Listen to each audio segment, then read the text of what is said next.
Dans la banlieue de Beijing, l'entraînement pour le défilé militaire, marquant le 70e anniversaire de la victoire chinoise dans la guerre contre l'agression japonaise et la guerre mondiale contre le fascisme, bat son plein. Il s'agira du premier défilé militaire d'ampleur nationale que la Chine organise en dehors des fêtes nationales.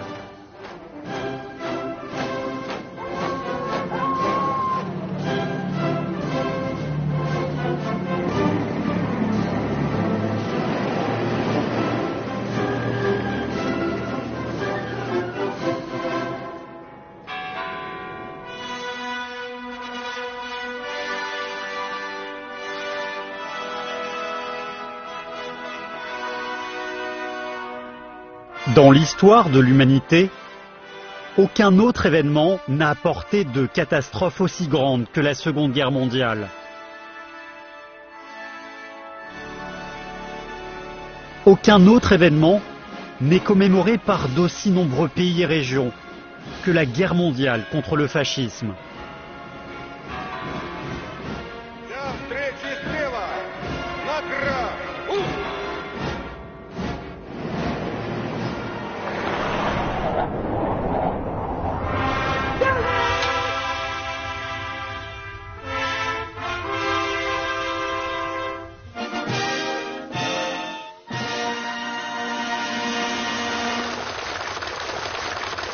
伟大的中国人民抗日战争开辟了世界反法西斯战争的东方主战场，为挽救民族危亡、实现民族独立和人民解放，为争取世界和平的伟大事业做出了彪炳史册的贡献。La guerre contre le fascisme des années 1930 et 1940 est une guerre juste où le bien a vaincu le mal, la lumière a vaincu les ténèbres et le progrès a vaincu les réactionnaires. En Asie, Europe, Afrique et Océanie, plus de 80 pays et régions, soit environ 2 milliards de personnes, ont été impliqués. Les pays et les peuples épris de paix du monde entier se sont unis et ont combattu héroïquement pour défendre la dignité humaine et la paix mondiale.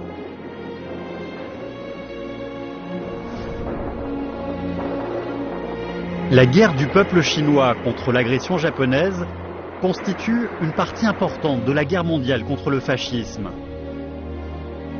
Cette guerre, qui a commencé plus tôt, a duré le plus longtemps, détruit le plus de troupes japonaises et a représenté le plus gros sacrifice de toutes les nations en lutte contre le Japon, a été capitale pour vaincre le fascisme japonais. Le champ de bataille en Chine est le principal champ de bataille en Orient de la guerre mondiale contre le fascisme. Selon Mao Zedong, la résistance du peuple chinois est étroitement liée à celle du monde entier. Notre ennemi est l'ennemi du monde entier. La résistance chinoise fait partie de la résistance internationale. Selon le président américain Franklin Roosevelt, la seule façon de vaincre le Japon est de compter sur les Chinois. Sans la Chine, le Japon pourrait s'avancer jusqu'au Moyen-Orient, puis se coordonner avec l'Allemagne et mener une attaque en tenaille. Il pourrait se joindre au Proche-Orient, isoler la Russie, absorber l'Égypte et couper tous les transports vers la Méditerranée. Selon le Premier ministre britannique Churchill, si le Japon attaque l'ouest de l'océan Indien, toutes nos positions au Moyen-Orient seront détruites. Seule la Chine peut empêcher cette éventualité désastreuse. Selon le commandant suprême soviétique Staline, ce n'est que quand les Japonais auront été empêchés que nous pourrons éviter la guerre sur un double front si les Allemands nous envahissent.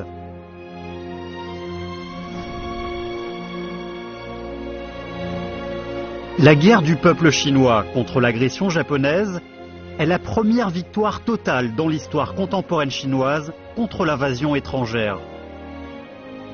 Elle inscrit un chapitre brillant dans les annales de l'histoire des guerres de libération de la nation chinoise et de la guerre mondiale contre le fascisme.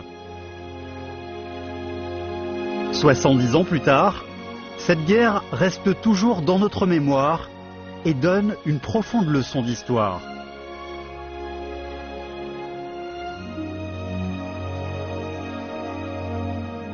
Que la paix demeure et que la justice se perpétue.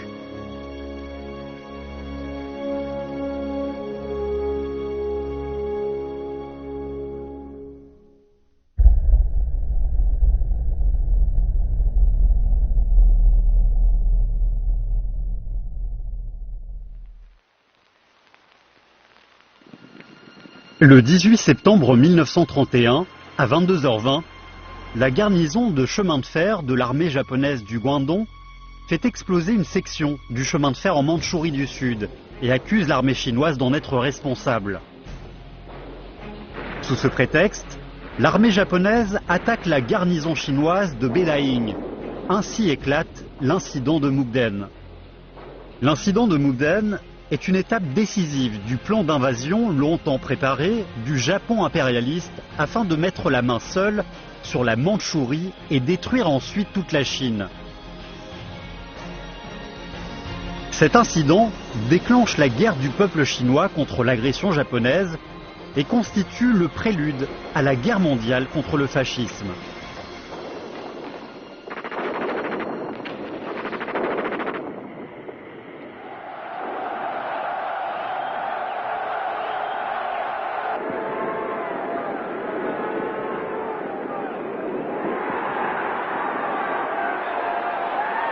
Le 11 novembre 1918 s'achève la Première Guerre mondiale. Plus tard, après plus de 5 mois, la conférence de paix de Paris se conclut enfin. Les délégations des pays vainqueurs, rassemblées dans la galerie des glaces du château de Versailles, signent avec la délégation allemande le traité de paix entre les Alliés et les puissants associés et l'Allemagne, soit le traité de Versailles. La Chine, en tant que pays vainqueur, revendiquait l'annulation de tous les privilèges des grandes puissances en Chine. Mais en dépit de l'opposition de la délégation chinoise, les États-Unis, le Royaume-Uni et la France ont décidé de sacrifier l'intérêt de la Chine. Le traité de Versailles stipulait en termes explicites que les privilèges de l'Allemagne au Shandong seraient tous transférés au Japon. Cette nouvelle indignait le peuple chinois.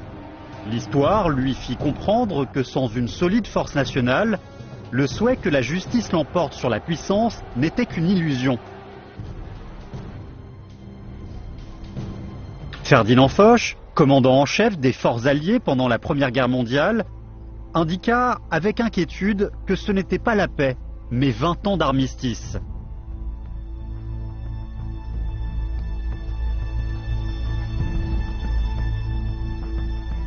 Les fumées de la Première Guerre mondiale, pas encore tout à fait dispersées, une nouvelle guerre mondiale était déjà en gestation. Les déséquilibres causés par le traité de Versailles ont aggravé les conflits déjà existants avant la Première Guerre mondiale entre les pays impérialistes. La Grande Dépression, dans les années 1920 et 1930, a conduit davantage le système impérialiste au fond de l'abîme. À ce moment-là, l'Italie et le Japon, pays vainqueurs insatisfaits de leur partage établi par la Conférence de paix de Paris, et l'Allemagne, pays vaincu, se dévoyèrent l'un après l'autre au fascisme. Le fascisme prône le racisme, la dictature, l'expansion coloniale et la guerre d'agression.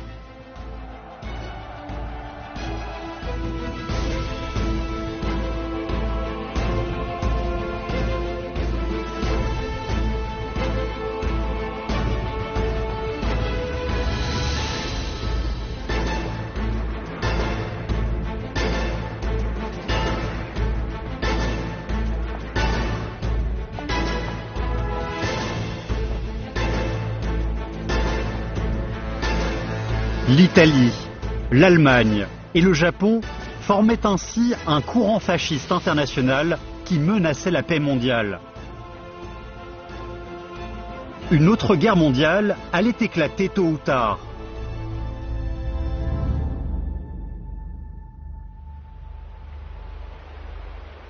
En Orient, le Japon jouait le rôle d'avant-garde d'agression. Et ce n'est pas qu'un hasard. Grâce aux réformes de la restauration de Meiji, ayant débuté en 1868, la force nationale du Japon a beaucoup été renforcée. Les traditions féodales des samouraïs, la pénurie des ressources et l'exemple du colonialisme occidental poussaient le Japon au militarisme. Il convoitait toujours les ressources et les territoires des pays voisins. En 1890, le Japon établit la politique d'expansion vers le continent asiatique, marquée par la théorie de la ligne d'intérêt proposée par Yamagata Haritomo, Premier ministre japonais à l'époque. Il prétendait que défendre seulement la ligne de souveraineté ne suffisait pas à défendre l'indépendance du pays. Il fallait défendre aussi la ligne d'intérêt. Où s'étendait la soi-disant ligne d'intérêt du Japon. Yamagata expliquait: le point clé de notre ligne d'intérêt, c'est la Corée.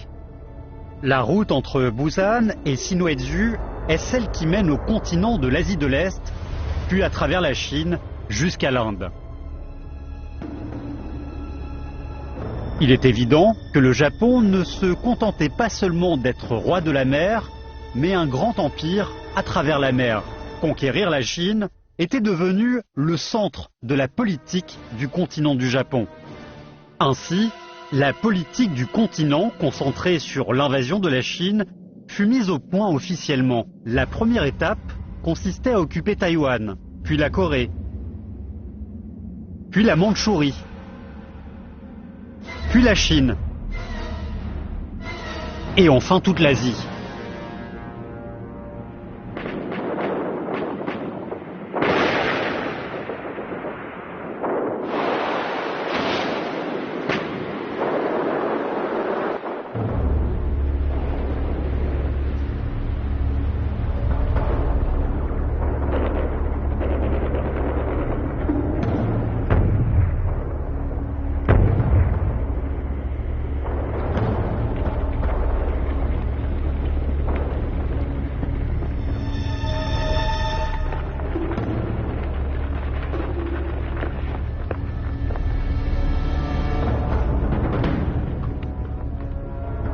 Le 27 juin 1927, lors de la conférence de l'Est à Tokyo, le gouvernement de Tanaka a lancé le projet d'envahir la Chine et de régner sur l'Asie et le Pacifique.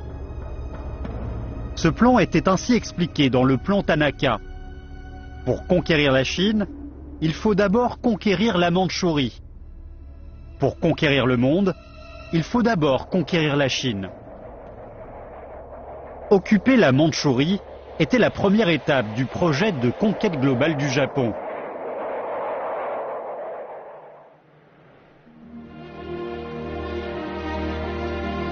Au-delà de Shanhaiguan, à l'autre bout du corridor Liaoxi, se trouve la plaine de Sanjiang.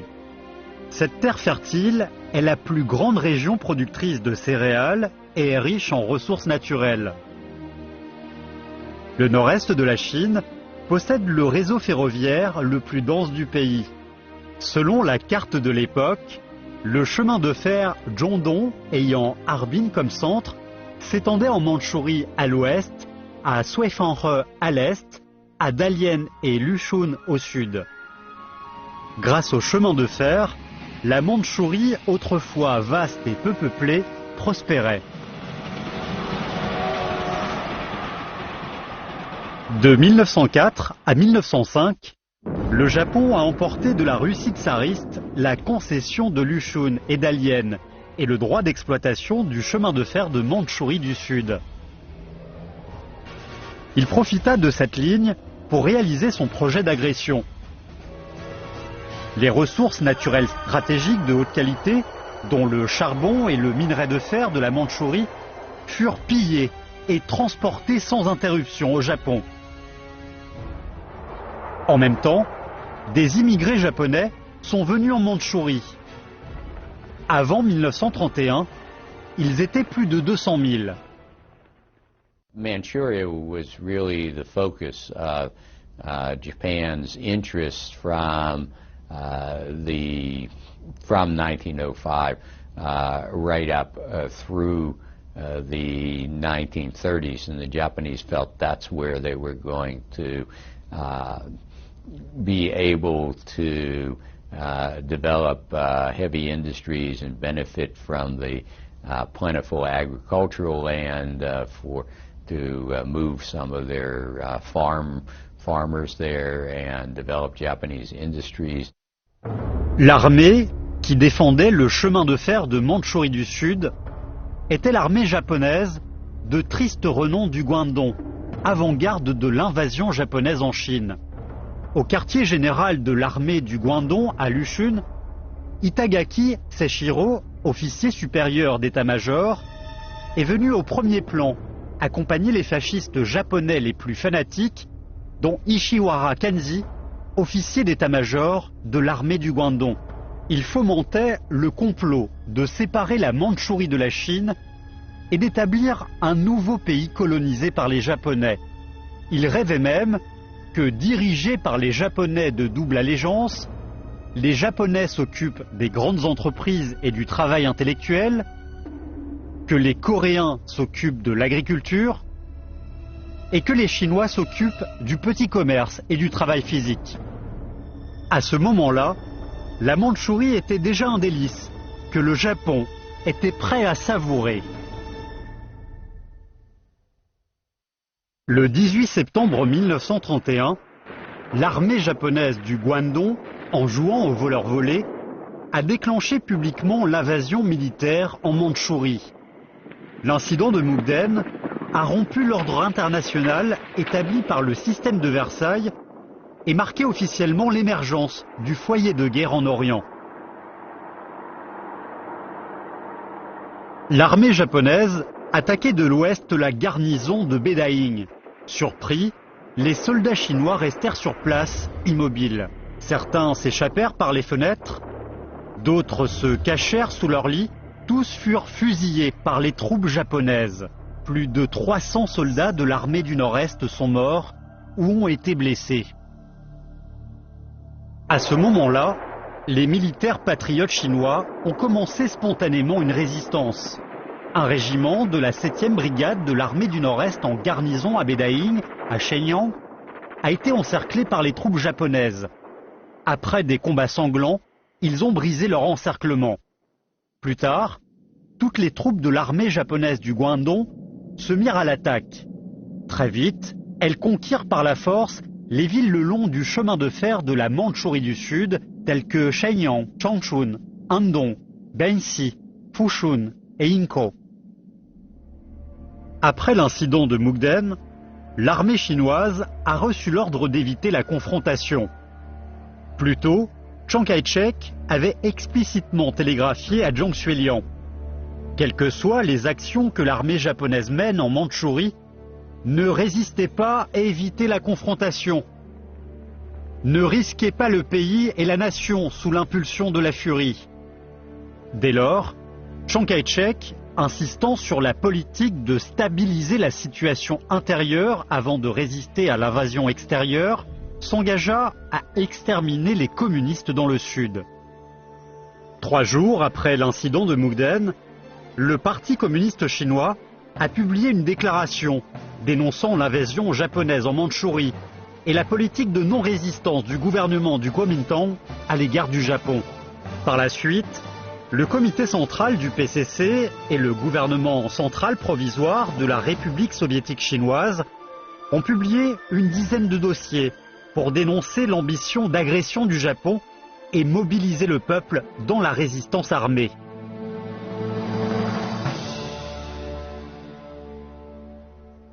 Le pont de Jiangxia sur le fleuve Nendiang est une voie incontournable menant à Tizihar, capitale de la province du Heilongjiang.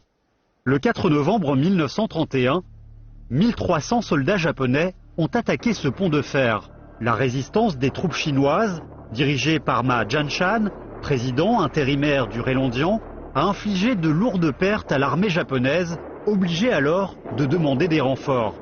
L'armée du Nord-Est a mené une résistance farouche pendant 15 jours. Gravement affaiblie, elle ne pouvait que se retirer de sa position. Durant la bataille de Jiangxia, 167 militaires japonais ont été tués, plus de 600 autres blessés. C'est le premier échec important que l'armée japonaise ait connu après l'incident de Mukden. Après l'occupation de Shenyang, l'armée japonaise bombarda Jinzhou, près de Shanhaiguan. Ce fut le premier bombardement japonais sur des civils chinois, mais aussi le premier bombardement sans distinction de militaires et de civils après la Première Guerre mondiale. En seulement 4 mois et 18 jours, toute la Mandchourie fut occupée par les Japonais. Le nord-est de la Chine devint alors une colonie japonaise. 30 millions de Chinois vivaient sous l'oppression des envahisseurs.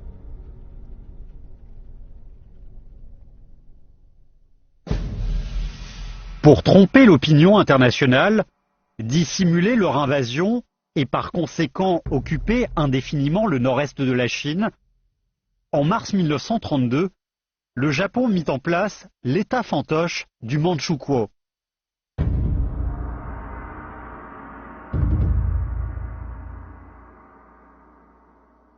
Face à l'invasion barbare du Japon, les mouvements de résistance et de salut national se développaient partout dans le pays. L'armée des volontaires du Nord-Est a été la première à engager une résistance armée à grande échelle. L'armée coalisée contre l'agression japonaise du Nord-Est, dirigée par le Parti communiste chinois, est devenue la force principale au Nord-Est dans la guerre contre le Japon. Le 15 avril 1932, le gouvernement central provisoire de la République soviétique chinoise déclara officiellement la guerre au Japon. 7 mois plus tard, dans la lettre au comité à tous les échelons et à tous les membres du parti en Mandchourie, le Parti communiste chinois proposa d'unir dans la résistance toutes les forces armées anti-japonaises et envoya immédiatement des communistes dans le Nord-Est pour organiser les forces armées et diriger la lutte contre l'agression japonaise.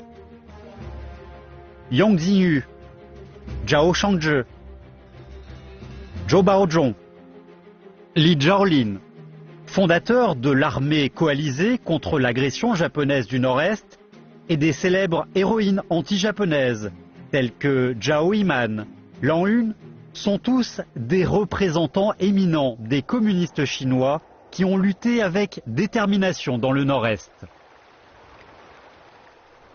La première armée de plus de 3000 personnes que Yang Xinyu dirigeait était la plus grande force armée anti-japonaise en Mandchourie du Sud. Les Japonais considéraient Yang Xinyu et Zhao Shangzhi, chefs militaires en Mandchourie du Nord, comme leurs 2 plus redoutables adversaires. En automne 1939, dans l'expédition de l'armée fantoche japonaise en Mandchourie du Sud, Yang et ses troupes ont opéré une diversion sur environ 20 000 ennemis. Encerclés, ils ont lutté jusqu'à la dernière balle et sacrifié leur vie. Les Japonais ont fait une autopsie de Yang Xinyu à l'hôpital. Ils voulaient savoir ce que ce chef de l'armée coalisée contre l'agression japonaise, encerclé pendant plus de 40 jours, avait mangé pour avoir autant de résistance. En ouvrant son estomac, ils n'ont trouvé que des morceaux d'écorce de bois, du coton et des brins d'herbe, mais pas un seul grain de riz. Kishitani Hueshiro, chef de la police fantoche de Tonghua, chargé de poursuivre Yang Xinyu, a dit que Sa Majesté s'est sûrement trompée en commençant cette guerre. La Chine a des militaires d'une volonté aussi farouche comme Yang Xinyu et ne tombera jamais.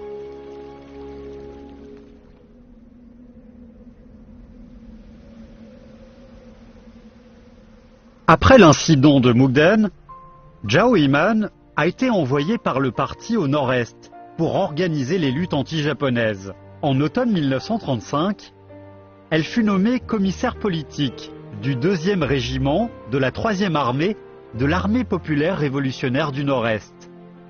En novembre 1935, elle fut encerclée puis capturée par les troupes japonaises et fantoches. Sur la route vers le terrain d'exécution, elle a écrit une lettre de testament à son fils. « J'ai lutté fermement contre le Manchukuo et le Japon. Aujourd'hui, je vais sacrifier ma vie. Je ne t'éduque pas par des mots, mais par la réalité. J'espère que tu n'oublieras jamais que ta mère est morte pour la patrie. » En automne 1937, l'armée coalisée contre l'agression japonaise du Nord-Est était composée de 11 armées, avec un effectif de plus de 30 000 hommes. Elle a créé 3 zones de guérilla dans le nord et le sud de la Mandchourie et dans l'est du Jilin, couvrant plus de 70 districts. Malgré l'énorme écart de force avec le Japon et des conditions extrêmement difficiles, l'armée coalisée a mené des milliers de combats contre les troupes japonaises et fantoches et en a anéanti plus de 10 000, ce qui a beaucoup encouragé la résistance de tout le pays. Shanghai, porte du fleuve Yangtze, la plus grande ville industrielle et commerciale de Chine. Dans les années 1930, sa population dépasse les 3 millions d'habitants, constituant ainsi la 5e plus grande métropole du monde. En même temps qu'il envahissait le Nord-Est, le Japon a lancé une offensive de surprise contre Shanghai, la plus grande ville littorale chinoise. C'est l'incident du 28 janvier 1932.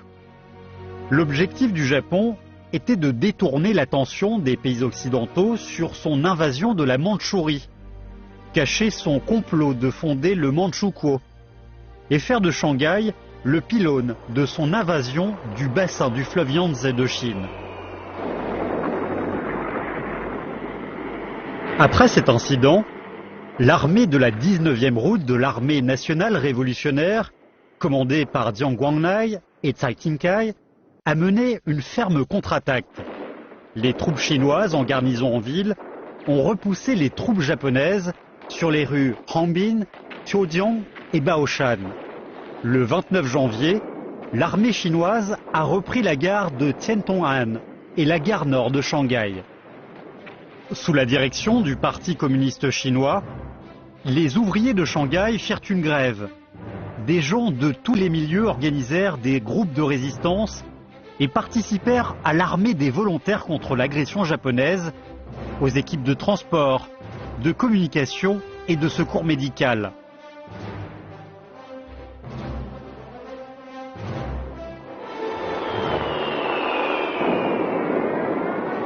À la gare de Jiabai, les journalistes étrangers témoignèrent du massacre de civils chinois par l'armée japonaise.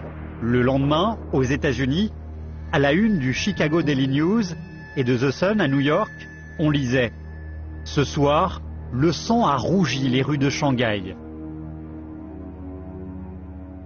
This was the last stand, the last barricade of the Chinese forces of the 19th Route Army that opposed the advance of the Japanese Marines through these ruins. Après un mois de durs combats, l'armée chinoise a repoussé 3 attaques de l'armée japonaise et l'a obligée à changer 3 fois de commandant et d'augmenter plusieurs fois les renforts. Côté chinois, l'armée de la 5e route, commandée par Zhang Zhezhong, est venue en renfort de l'armée de la 19e route qui jusqu'alors avait combattu seule. Dans la bataille de Miaoran, Zhu Yaozhang, chef de bataillon de l'armée de la 19e route, a laissé ses vers avant sa mort. Pour la liberté et la survie, les soldats de Shanghai luttent contre les agissements du plus fort. Nous défendons le fleuve. Nous versons des larmes. Ne soyons pas chagrinés. Mieux vaut mourir pour sauver notre pays. Il a reçu 7 balles et est mort pour la patrie. L'armée japonaise continuait à augmenter les renforts. Attaquée de tous les côtés, l'armée chinoise était obligée de se retirer. Le 2 mars, le Japon a occupé Shanghai. Le 5 mai, la Chine et le Japon ont signé l'accord de cessez-le-feu de Shanghai.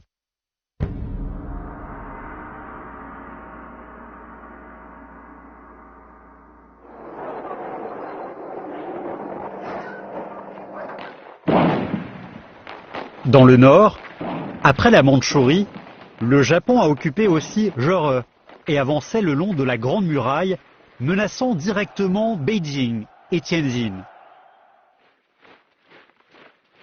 En mars 1933, pour intercepter l'armée japonaise, l'armée chinoise s'est engagée dans la défense de la Grande Muraille.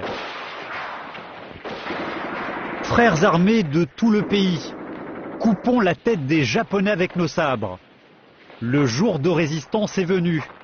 Le jour de résistance est venu. C'est la marche des sabres, chanson contre l'agression japonaise, composée par Maïsin, jeune compositeur âgé alors de 23 ans, pour faire l'éloge de la brigade de sabre de la 29e armée qui faisait trembler l'armée japonaise.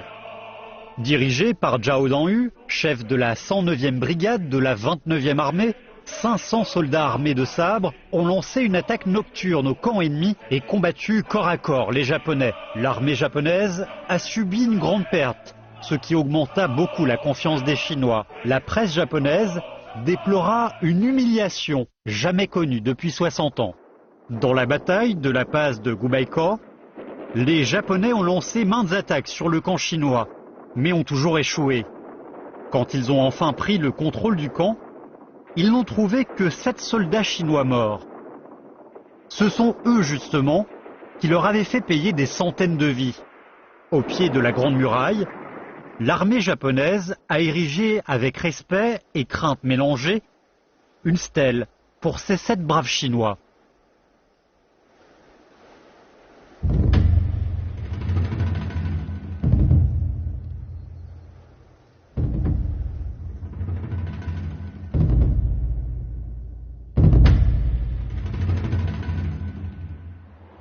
La trêve de Tangou a permis au Japon de contrôler l'est du Rebais comme une soi-disant zone démilitarisée. Cela signifiait aussi que le gouvernement du Kuomintang appliquait radicalement la politique de compromis envers le Japon et l'oppression des mouvements anti-japonais en Chine. L'armée japonaise continuait à attaquer l'est du Chahar. Toute la province était en danger. Fan Yuxiang, Fang Zhenwu, Di Hongchang et d'autres officiers patriotes ont fondé à Zhangjiakou l'armée populaire contre l'agression japonaise de Chahar. Après de durs combats, ils ont récupéré tous les territoires pris par l'armée japonaise et fantoche. C'est le premier grand exploit de ce genre des forces chinoises après l'incident de Mukden. À cause des politiques de sabotage du gouvernement du Kuomintang, l'armée populaire contre l'agression japonaise de Chahar a fini dans l'échec. Di Hongchang, commandant en chef sur le front et chef de la 2e armée, a été capturé et exécuté à Beijing par le gouvernement du Kuomintang. Ce général, qui n'était qu'un simple soldat au début de sa carrière militaire, a adhéré au Parti communiste chinois en 1932. Avant sa mort, il a écrit ce poème de testament. « Dommage que je ne sois pas mort pour la lutte contre les Japonais. Honteux de finir aujourd'hui ma vie de cette manière. La patrie est ravagée à tel point, à quoi bon épargner ma tête ?»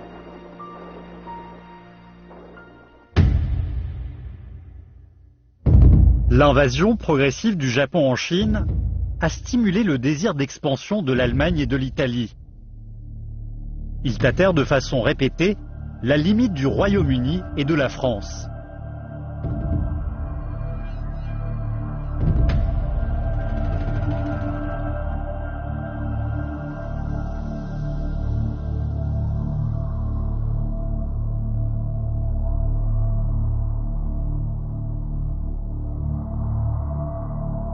Le 1er novembre 1936, Mussolini a donné un discours à Milan, prétendant que la ligne verticale entre Rome et Berlin n'est pas un rempart, mais un axe central.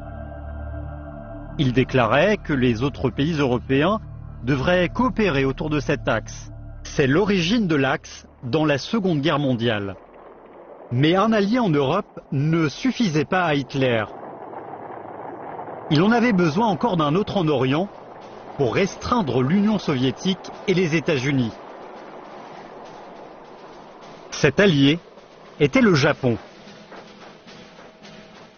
En mars 1936, soutenu par l'état-major de l'armée impériale japonaise, Hirota Koki a formé le gouvernement ainsi que le régime fasciste centré sur l'empereur et l'état-major de l'armée impériale japonaise. En août, le Japon a adopté officiellement la politique nationale de l'expansion vers l'Union soviétique au nord et vers l'Asie du Sud-Est au sud. En novembre 1937, l'Allemagne, l'Italie et le Japon ont signé le pacte tripartite qui a formé officiellement l'axe Berlin-Rome-Tokyo.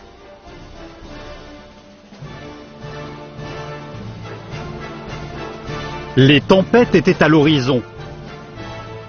En Occident et en Orient, la force fasciste s'expandait et se déchaînait.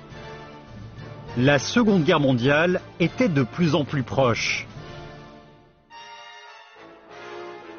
En 1935, le Japon a fomenté des incidents dans le nord de la Chine, dans l'intention d'y fonder un autre État fantoche. La nation chinoise se trouvait alors à un moment critique de son destin. Où va la Chine ? C'était une question cruciale à laquelle tout Chinois faisait face. Une question qui préoccupait surtout le Parti communiste chinois. En avril 1934, au nom de la commission préparatoire du comité d'autodéfense des forces militaires nationales chinoises, le Parti communiste chinois publia le programme fondamental du peuple chinois dans la guerre contre l'agression japonaise. Ensuite, le détachement d'avant-garde anti-japonais de l'armée rouge chinoise a été fondé. Sur la route vers le nord, elle fut encerclée et attaquée par les troupes du Kuomintang. Son chef, Fang Zemin, fut capturé.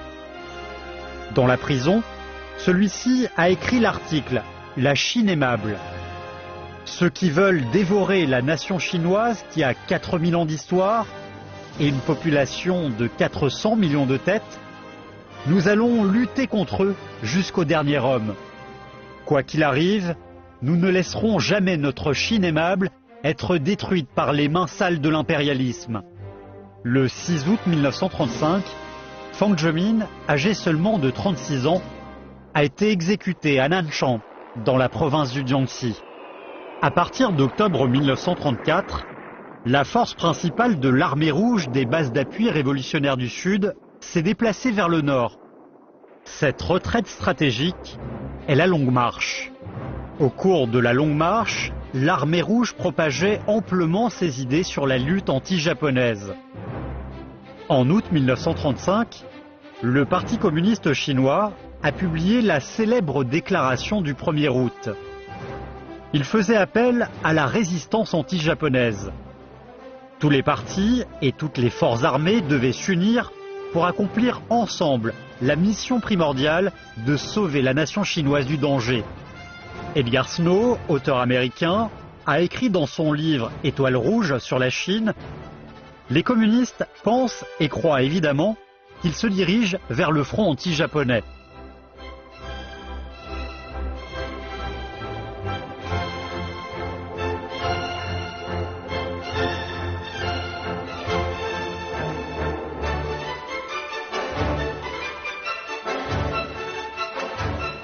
Le camp de base de la révolution était situé dans le nord-ouest. Mao Zedong a dit que le nord du Shaanxi était la destination de la longue marche de l'armée rouge et le point de départ de la guerre anti-japonaise. Le 9 décembre 1935 éclata le mouvement anti-japonais. Sous la direction de la commission du travail provisoire du comité central du PCC à Beijing, plus de 6000 lycéens et étudiants de la ville organisèrent de grandes manifestations dans la rue en criant « À bas l'impérialisme japonais ! arrêter la guerre civile, résister ensemble contre le Japon. Ce mouvement, considéré par Mao Zedong comme une campagne de mobilisation, a posé les bases idéologiques et mentales pour la guerre anti-japonaise. De futurs cadres se sont aussi révélés durant ce mouvement. Du 17 au 25 décembre 1935, le comité central du PCC a tenu une conférence élargie à Wayaba, dans le nord du Shaanxi. Durant cette conférence, on a critiqué la tendance gauchiste longtemps existante au sein du parti et établi officiellement les politiques fondamentales du Parti communiste chinois sur le Front uni national anti-japonais. La conférence de Wayaba a préparé le Parti communiste chinois et le peuple chinois sur les plans politiques et théoriques à la veille de la guerre contre l'agression japonaise.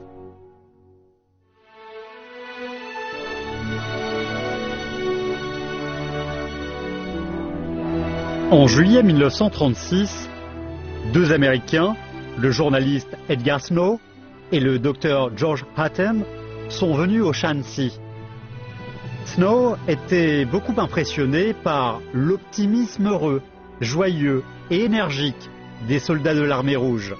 Durant ces 4 mois au Shaanxi, il a eu des entretiens avec Mao Zedong, Zhou Enlai, Zhu De, Peng Dehuai et beaucoup d'autres officiers supérieurs de l'armée rouge. Dans leur entretien, Mao Zedong décrivait ainsi le travail du Parti communiste chinois à cette période-là. Le parti s'efforce de fonder un front uni national en Chine et invite tous les partis, groupes politiques et toutes les forces armées qui tiennent sincèrement à la lutte anti-japonaise à participer à la cause grandiose de la libération nationale.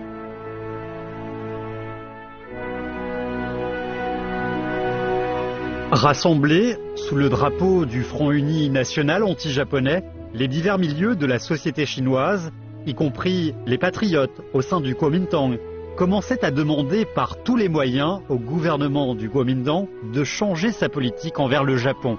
Song Xinling, l'épouse du docteur Sun Yat-sen, a fondé l'association de la sauvegarde nationale et le comité d'autodéfense des forces militaires nationales chinoises. Elle était aussi la présidente honoraire de la Ligue mondiale contre la guerre impérialiste.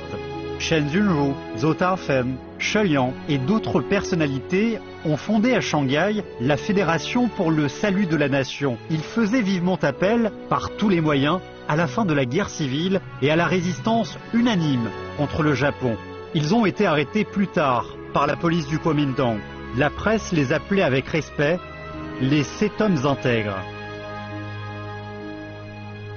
En novembre 1936, une bonne nouvelle est venue du Nord-Ouest. Sous le commandement de Fu Zuoyi, président de la province de Suiyuan et chef de la 35e armée, cette dernière a remporté 3 victoires successives. Dans leur télégramme de félicitations, Mao Zedong et Zhu De louaient l'exploit de Fu Zuoyi, qui a honoré la nation chinoise et les militaires chinois. La politique du Front uni national contre l'agression japonaise du Parti communiste chinois était soutenue par tout le peuple chinois. Elle a fait avancer non seulement le mouvement anti-japonais, mais aussi la scission au sein du Kuomintang. En octobre 1936, Chiang Kai-shek est allé à Xi'an pour forcer Jiang Xueliang, commandant général adjoint de l'encerclement des communistes du Nord-Ouest, et Yang Huchang, chef de l'armée de la 17e route de l'armée du Nord-Ouest, a exterminé les communistes. Il a rassemblé des forces importantes pour attaquer le Shaanxi et le Gansu. Ayant échoué à persuader Chiang Kai-shek, Jiang Xueliang et Yang Huchang, partisans de la politique du Front uni du Parti communiste chinois, ont décidé de forcer celui-ci à renoncer à encercler l'armée rouge et à s'allier avec le PCC pour combattre le Japon. Le 12 décembre 1936, l'incident de Xi'an a éclaté et choqué la Chine et le reste du monde. Jiang Xueliang et Yang Huchang ont rédigé immédiatement un message télégraphique à l'adresse de toute la nation qui contenait 8 propositions sur la lutte anti-japonaise. Ils ont aussi demandé au comité central du PCC d'envoyer une délégation à Xi'an afin de trouver ensemble une solution pour sauver la Chine. Zhou Enlai, en tant que représentant plénipotentiaire, a apporté une grande contribution à une solution pacifique de l'incident. Chiang Kai-shek, après avoir fait verbalement 6 promesses, dont celle d'abandonner la politique d'encerclement des communistes, est rentré à Nanjing en compagnie de Jiang Xueliang. La solution pacifique de l'incident de Xi'an est un tournant crucial de la situation politique à l'époque. Il marque la fin de la guerre civile et le début de la lutte nationale contre le Japon. Dès lors, la paix intérieure du pays fut en général garantie.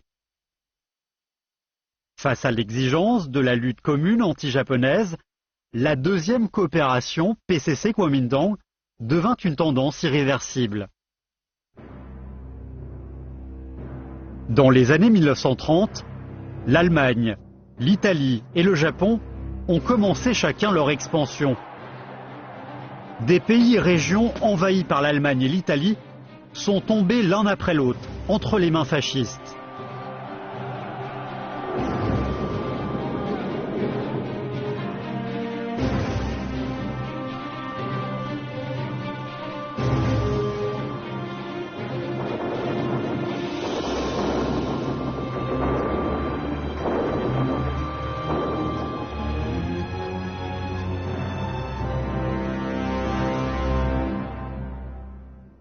Second World War only became a world war for different people at different times. The Americans will always see, the Asia Pacific will always see 1941 as the starting point, I think, and the British will always see perhaps 1939 as the starting point. In Britain and in America, we recognize the contribution that the Chinese made in resisting the Japanese, to a certain extent, obviously from 1931.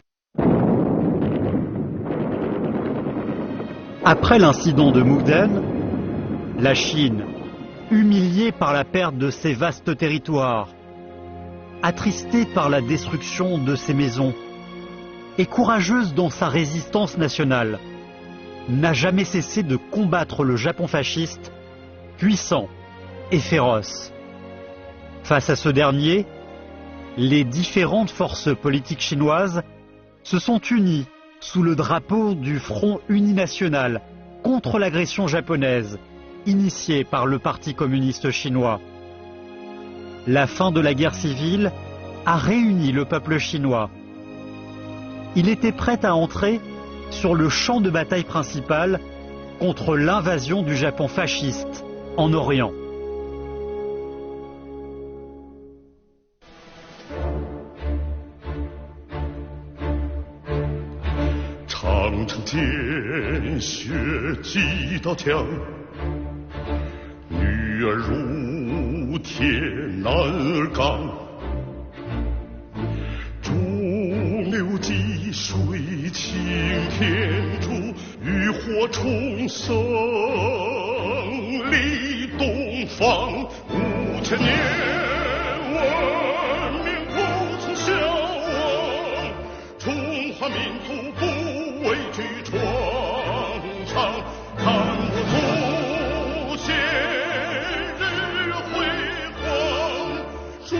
父亲往乡勇